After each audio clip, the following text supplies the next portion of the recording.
పొడుస్తున్న పొద్దు మీద నడుస్తున్న కాలమా పోరు తెలంగాణమా కోట్లాది ఏఎస్ కాలేజ్ ఇంజనీరింగ్ కాలేజీలో ఆ ఇంజనీరింగ్ గ్రూప్ అనే కాలేజీలలో మేము ఎస్ఎఫ్ఐ అట్లాగే యువజన సంఘం టీపీటీఎల్ ఆధ్వర్యంలో నిరసన వ్యక్తం చేయడం జరుగుతుంది. ముఖ్యంగా ఈ కాలేజీలో అర్హతలో ఉన్న ఫ్యాకల్టీని నియమించడం లేదు, వాళ్ళని బయటికి పంపడం అనేది జరుగుతూ ఉంది. ఏదో కారణాల పేరుతోటి ఇష్టం లేదని చెప్పేసి కొంతమంది ఇక్కడ ఉన్న హెచ్ఆర్లు గాని లేకపోతే కొంతమంది ఫ్యాకల్టీ హెచ్ఓడీలు గాని నిజమైన ప్రొఫెసర్లను ఏమో బయటికి పంపిస్తున్నారు, అర్హత లేని వాళ్ళని ఇక్కడ నియమించుకున్నారు. ఈ రోజు వెబ్సైట్ చూస్తే వాళ్ళు జేఎన్టీయూ దగ్గర పర్మిషన్ లేకుండా, అనుమతి లేకుండా అక్కడ వాళ్ళకి ఎటువంటి రాటిఫికేషన్ లేదు, జేఎన్టీయూ అనుమతి ఇవ్వలేదు, కానీ అట్లాంటి ఫ్యాకల్టీని ఈ కాలేజీలలో నియమించుకున్నారు. ఈ కాలేజీలో నియమించుకోవడం అనేది ఏఎస్ కాలేజీ కూడా నష్టమే. అయినా ఈయన అట్లనే ఉంచుకోవడం అనేది కరెక్ట్ కాదు.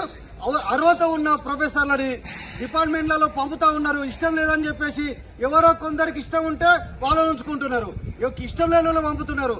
ముఖ్యంగా తెలంగాణ సంబంధించిన ఫ్యాకల్టీ అట్లాంటి వాళ్ళని బయటికి పంపి ఇతర రాష్ట్రాల నుంచి ఉన్న వాళ్ళని మాత్రం ఇక్కడ ఉంచుకుంటున్నారు. ఇదెక్కడి న్యాయం అని చెప్పేసి మేము ప్రశ్నిస్తా ఉన్నాం. అదే సందర్భంలో ఇక్కడ ఉన్న గతంలో ఈ కాలేజీలో 4th ఇయర్ అయిపోయిన వాళ్ళకి ప్లేస్మెంట్స్ ఇప్పిస్తామని చెప్పేసి ఒక్కొక్కరి దగ్గర 5,000, 10,000, 30,000 దాకా 20,000, 30,000 వసూలు చేశారు. ఈ వసూలు చేసి వాళ్ళకి ప్లేస్మెంట్స్ ఇచ్చిరంటే ఇయ్యలేదు. ఇంత పెద్ద స్కామ్ జరుగుతుంటే మేనేజ్మెంట్ ఏం చేస్తుందని చెప్పేసి, గడ్డిమీక్తుందని చెప్పేసి మేము ఈ సందర్భంగా ప్రశ్నిస్తా ఉన్నాం. ఆయన మీద ఏదో బయటికి పంపేసి మా చేతులు దులుపుకుంటున్నామని చెప్తున్నారు. ఇది కరెక్ట్ కాదు. వెంటనే విద్యార్థులకి, మోసపోయిన విద్యార్థులందరికీ డబ్బులు రిటర్న్ ఇవ్వాలి, వాళ్ళకి న్యాయం చేయాలి. అట్లాగే యాజమాన్యం మీద కూడా చర్యలు తీసుకోవాలని చెప్పేసి పోలీసు వాళ్ళని కూడా మేము డిమాండ్ చేస్తా ఉన్నాం. అదే సందర్భంలో విద్యార్థుల దగ్గర అసభ్యంగా ప్రవర్తించడం, విద్యార్థులతోటి రాశిగా ప్రవర్తించడం అనేది ఇక్కడ చాలా మంది సెక్యూరిటీ గాని లేకపోతే ఇతర వ్యక్తులు ప్రవర్తిస్తున్నారని చెప్పి చెప్తా ఉన్నారు. ఇది కూడా కాదు. అట్లాగే కాన్సన్ట్రేషన్ చేసి కొంతమంది మీద టార్గెట్ చేస్తున్నారని చెప్పి తెలుస్తా ఉంది. ఫ్యాకల్టీని టార్గెట్ చేస్తామని చెప్పి తెలుస్తా ఉంది. నిజానికి మంచిగా పనిచేస్తున్న వాళ్ళేమో ఉంచుకోకుండా, క్వాలిఫై ఉన్నోడు, నెట్ సెట్ క్వాలిఫై ఉన్న వాళ్ళని ఉంచుకోవట్లేరు, నెట్ సెట్ క్వాలిఫై లేని వాళ్ళని మాత్రం ఉంచుకుంటున్నారు. ఇది కాలేజీకి ఉపయోగమా నష్టమని చెప్పిన ఫ్యాకల్టీని కూడా తీసేస్తున్నారు.